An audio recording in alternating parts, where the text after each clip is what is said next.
I'd like to introduce now John Durso, who is the president of the Long Island Federation of Labor. On behalf of the Long Island Federation of Labor, I welcome you all to Workers' Memorial, and I want to thank all of you who come here year after year to demonstrate your commitment to safety and healthy workplaces. I'd like to acknowledge two of our public officials who have joined us here tonight, and that's Suffolk County Legislator Kate Browning and Dwayne Gregory. Thank you both for being here.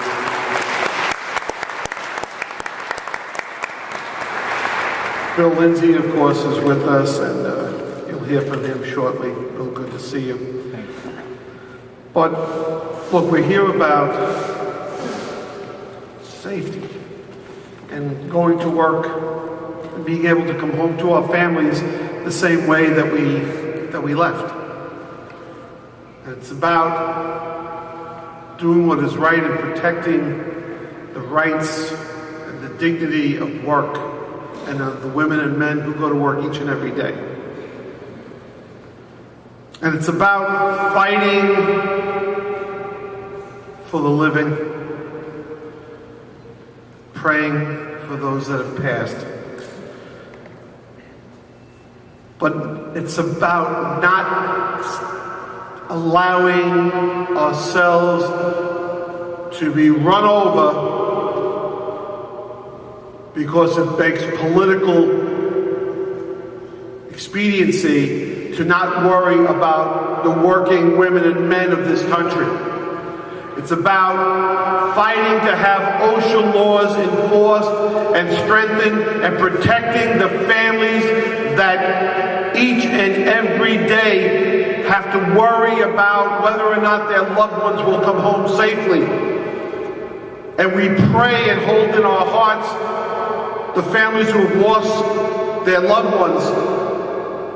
And we thank them for being here today and to sharing with us a few minutes of what they've gone through, and for them to understand how our hearts go out to you and appreciate you taking the time and being here with us.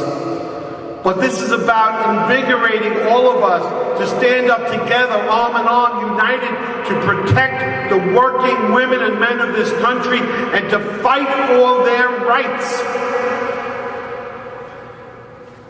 Now, as I usually do, I go off the script that I was given to talk about.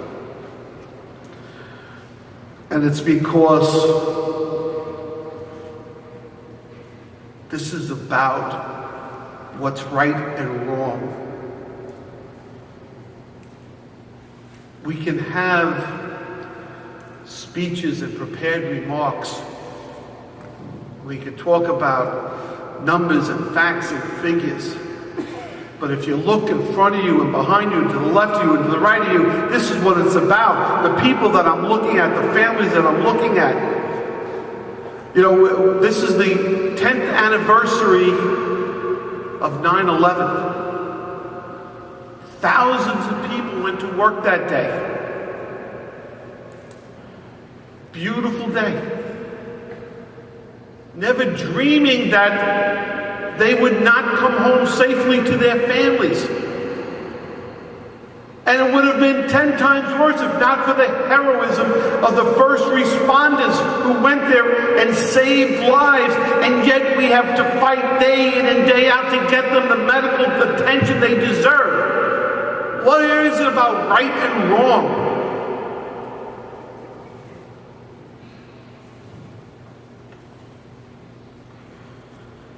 And this also marks the 100th anniversary of probably one of the most famous incidences of workplace disaster in our country's history, the Triangle Shirt Race factory fire.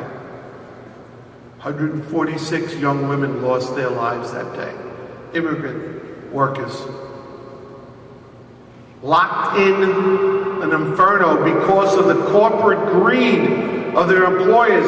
These women who 2 years before had just fought to get a union and to be recognized and to stand up for themselves and look for safety. And across the city of New York at that time, women in the garment industry were standing up and fighting and being recognized, but yet that employer refused to recognize them, to give them safety, and locked the doors because they were afraid that a few women might take a piece of cloth, and they either jumped or burned to death. Their sacrifice, that tragedy, can never, ever be forgotten. 100 years later, it cannot be forgotten. And we cannot forget those first responders that ran into the fires of hell to save lives.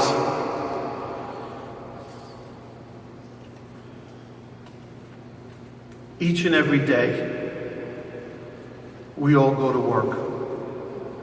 We all go to support our families and take care of those who depend upon us. We are entitled to come home safely. We are entitled to expect to have a safe work environment. And the fact that it might make corporations spend a couple of dollars, well, that's just too bad. You're going to hear from 4 speakers tonight. 4 speakers who have spent their lives dedicated to working men and women, protecting them, fighting for their rights to a safe work environment.